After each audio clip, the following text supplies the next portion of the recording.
मुकुटमणि जी को अपनी आइडेंटिटी छिपाना नहीं चाहिए। अगर वो ज्ञानी है तो कोई यादव हो या हरिजन हो या दलित हो या कोई XYZ कोई भी कास्ट का व्यक्ति हो, सबको सम्मान मिलता है। मायावती जी के कितने अच्छे अच्छे पंडित जी जाकर पैर छूते हैं। उनकी वो क्षमता है, उनकी काबिलियत है कि लोग ब्राह्मण भी जाकर पैर छूते हैं। इसका मतलब ये नहीं है कितने ब्राह्मण आप चले जाएंगे, मजदूरी कर रहा है उसका कोई पूछने वाला नहीं है। तो काबिलियत से चीज़ें आती हैं। ये जो है अपने आप को श्रेष्ठ करने की ज़रूरत है, तो किसी को पैर पकड़ के खींच के आप श्रेष्ठ नहीं बन सकते हैं। ब्राह्मण होने के नाते एक बार अपने समाज के लोगों से भी कह देता हूँ कि भैया बहुत झंडा ढोलिए, आप बंद करिए नौटंकी, धर्म के ठेकेदार आप नहीं हो। कांग्रेस के coordinator, national coordinator Sandeep Tripathi ji हैं, उन्हीं से समझेंगे कि इटावा में जो एक मामला सोशल मीडिया पर लगातार वायरल हो रहा है और अब इस पूरे मामले में प्रदेश से में राजनीति भी हो रही है, जहां लोग चोटी काटने को लेकर, कथा को लेकर तमाम तरह के सवाल उठा रहे हैं। हम यहीं त्रिपाठी जी से जुड़ेंगे और समझेंगे कि जो पूरा मामला रहा है सर, किस तरह से इस पूरे मामले को आप देखते हैं। देखिए, किसी भी घटना के, हर एक घटना के दो पहलू होते हैं। तो जैसा कि हमने कहा दो पहलू होते हैं, इस घटना के भी दो पहलू हैं। तो एक पक्ष को एकदम निरपराध कर देना या कह देना और एक को अपराधी कह देना, मुझे नहीं लगता कि सही है। दोनों पक्षों की गलती है। क्या लगता है कि जैसे आप ब्राह्मण समाज इस पे लगातार सवाल उठा रहा है कि व्यासपीठ के गद्दी पर गैर ब्राह्मण को नहीं बैठना चाहिए, क्या मानते हैं कि जब हिंदुत्व की बात आती है तो उसमें से हिंदुत्व में आप क्या यादों को अलग करके रख सकते हैं? नहीं, देखिए ये बिल्कुल नहीं। ये कुछ लोग हर जगह गलत और सही व्यक्ति होते हैं, और मैं 10 उदाहरण दूंगा जो कि ब्राह्मण नहीं हैं और बहुत बड़े बड़े कथावाचक हैं। मुरारी बापू जी को अगर आप जानते होंगे, उनसे बढ़िया मुझे नहीं लगता कि कोई राम कथा इस समय देश में कहता होगा। वो ब्राह्मण नहीं है, वो वैश्य हैं, लेकिन हैं, कथावाचक हैं। आसाराम बापू भले आज जेल में हैं, लेकिन कितना बड़ा उनका संत का दर्जा था। कितने 400 आश्रम देश में, 400 आश्रम उनके देश में हैं। तो ऐसे बहुत सारे जो है, ये गुजरात के श्री बापू जी हैं, अभी भी जो कथावाचक कर रहे हैं। बाबा रामदेव जो कि योग पतंजलि के इतने बड़े धर्मगुरु हैं, उनका आप नाम ले लीजिए। ऐसे सैकड़ों नाम आपको मिल जाएंगे। और अगर आप लोकल स्तर पर भी देखेंगे तो बहुत सारे मंदिर, यहाँ तक कि जो कहा जाता है, देखिए ये कुछ लोगों के द्वारा जो है, एक विचारधारा के द्वारा ये भी ब्राह्मणों को टारगेट करने के लिए अगर ये बात कही जाती है कि मंदिरों का रख रखाव, तो उनको शायद जानकारी नहीं है कि जो आप मोस्टली मंदिरों का रख रखाव या तो साधु समाज करता है, और नहीं तो गोस्वामी और गोसाई, ये दो कम्युनिटी होती है जो कि ब्राह्मण नहीं होती है। ये लोग जो है मंदिर का संरक्षण और पूजा और ये सारी प्रक्रिया करते हैं। तो लेकिन अब ठीक है, अपनी अपनी दुकान लोग चला रहे हैं और दुकान चल भी रही है। तो मैं ये सिर्फ कांग्रेस में होने के नाते ये कहूँगा कि कांग्रेस धर्म और जात की राजनीति नहीं करती है। हाँ, इटावा के परिप्रेक्ष्य में मैं एक बात कह देता हूँ कि किसी को भी, मुकुटमणि जी को अपनी आइडेंटिटी छिपाना नहीं चाहिए। अगर वो ज्ञानी है तो कोई यादव हो या हरिजन हो या दलित हो या कोई XYZ कोई भी कास्ट का व्यक्ति हो, सबको सम्मान मिलता है। मायावती जी के कितने अच्छे अच्छे पंडित जी जाकर पैर छूते हैं। उनकी वो क्षमता है, उनकी काबिलियत है कि लोग ब्राह्मण भी जाकर पैर छूते हैं। इसका मतलब ये नहीं है कितने ब्राह्मण आप चले जाएंगे, मजदूरी कर रहा है उसका कोई पूछने वाला नहीं है। तो काबिलियत से चीज़ें आती हैं। ये जो है अपने आप को श्रेष्ठ करने की ज़रूरत है, तो किसी को पैर पकड़ के खींच के आप श्रेष्ठ नहीं बन सकते हैं। तो बहुत सारे लोग समाज में ये भी करने की कोशिश कर रहे हैं कि दूसरे का पैर खींच के अपने आप को ये साबित करना चाह रहे हैं। और एक बात और मैं कहूँगा, बहुत सारी चीज़ें हैं, अगर जातीय कॉन्टेक्स्ट में जाएंगे तो बहुत सारी चीज़ें हैं। मैं सिर्फ इतना कहूँगा कि जो मुकुटमणि ने किया वो भी गलत था। उनको अपनी जो है आइडेंटिटी नहीं छिपानी चाहिए।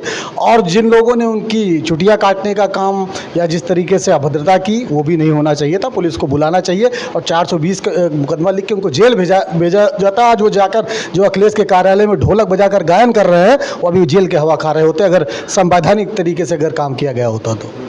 क्या लगता है कि अब इस पूरे मामले में जब ये पूरा मामला तूल पकड़ चुका है और इस पूरे मामले में अब राजनीति हो रही है, अखिलेश यादव भी लगातार इस मामले को कह रहे हैं कि अगर कार्रवाई नहीं हुई, न्यायिक कार्रवाई नहीं हुई और ठोस कार्रवाई नहीं हुई तो इस पूरे मामले में आंदोलन की भी धमकी दे रहे हैं अब, तो क्या लगता है? और वही दूसरी बात, जो ब्राह्मण परिवार के यहाँ कथा चल रही थी, वो भी कह रहे हैं कि आधार कार्ड में इनका नाम अग्निहोत्री था।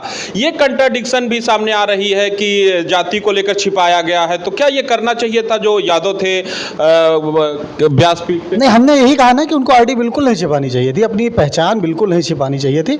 और बहुत सारे कथावाचक ऐसे हैं जो ब्राह्मण नहीं हैं और कथा कर रहे हैं, और ब्राह्मण भी उनसे कथा कराता है, लेकिन उसको पता होता है ना, वो किसी ने अपनी जो है पहचान नहीं छिपाई, सबको ये पता है कि ये है, लेकिन फिर भी लोग अगर कथा कराते हैं, उसमें जो चीज़ है, इसमें ये चीज़ नहीं है कि आप अपना नाम अग्निहोत्री रखकर अपनी पहचान ब्राह्मण बना के उसके बाद आप इस तरीके से जाएं, तो मुझे नहीं लगता है कि बिल्कुल समाज में आप अगर जाएंगे इस तरीके से तो समाज उद्वेलित होगा, नाराज होगा।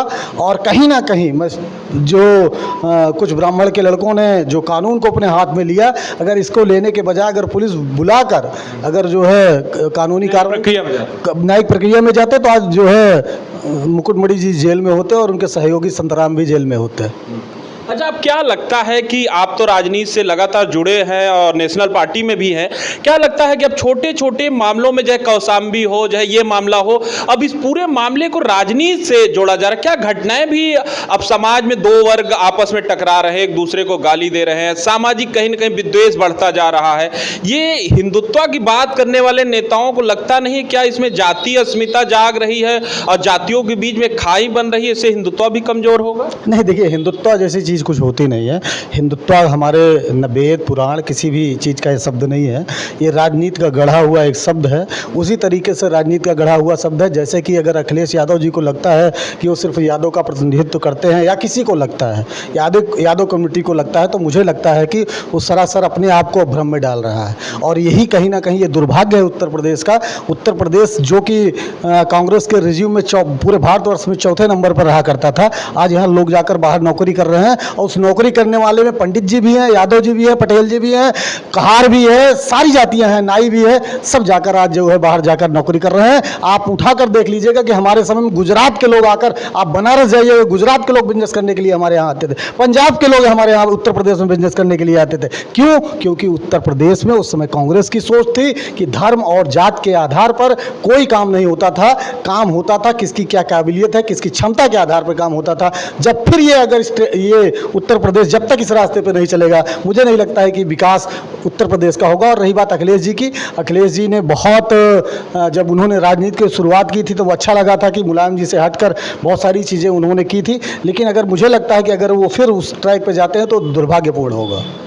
एक सवाल आखिरी, राजा भैया भी हाल के वर्षों में हिंदुत्व को लेकर बहुत मुखर होकर बोल रहे हैं, लोग उन पर राय भी रख रहे हैं कि ये योगी से भी आगे निकल गए हैं, लेकिन इस पूरे मामले में अब तक वो मौन रहे हैं, किसी तरह की कोई चुप्पी नहीं तोड़ी है, कोई बयान नहीं है। इसको आप किस तरह से? देखिए, वो हमारे यहाँ के बड़े नेता हैं। मैं सिर्फ इतना कहूँगा कि जब कोई व्यक्ति, आज भारतीय जनता पार्टी जिस अभी हिंदुत्व की आपने बात की, उसके ब्रांड एम्बेसडर हैं, उसकी फैक्ट्री उनके पास है, तो कोई फ्रेंचाइजी वो क्यों खोलने देंगे? तो आपको क्या लगता है कि राजा अगर सोचें कि हम जो है हिंदुत्व की फ्रेंचाइजी खोलकर या हिंदुत्व के नाम पर वोट ले लेंगे और भाजपा ये करने देगी, तो मुझे नहीं लगता है कि राजा इस बात को भली बात समझते होंगे। वो इतने समझदार नेता हैं, उनको पता है। आज बताइए ना, भारतीय जनता पार्टी ने कमलेश तिवारी की हत्या, बच्चन जी की हत्या, जितने हिंदुत्ववादी जो गैर भाजपाई नेता थे, कम से कम 10 नाम तो मैं बता सकता हूँ जिनकी हत्या हुई है इन्हीं हिंदूवादी सरकार में, जिनको कथित हिंदूवादी तो कहना भी पाप में समझता हूँ, हिंदूवादी है ही नहीं है, इनके राज्य में जो है हिंदूवादी नेताओं की हत्या हुई है।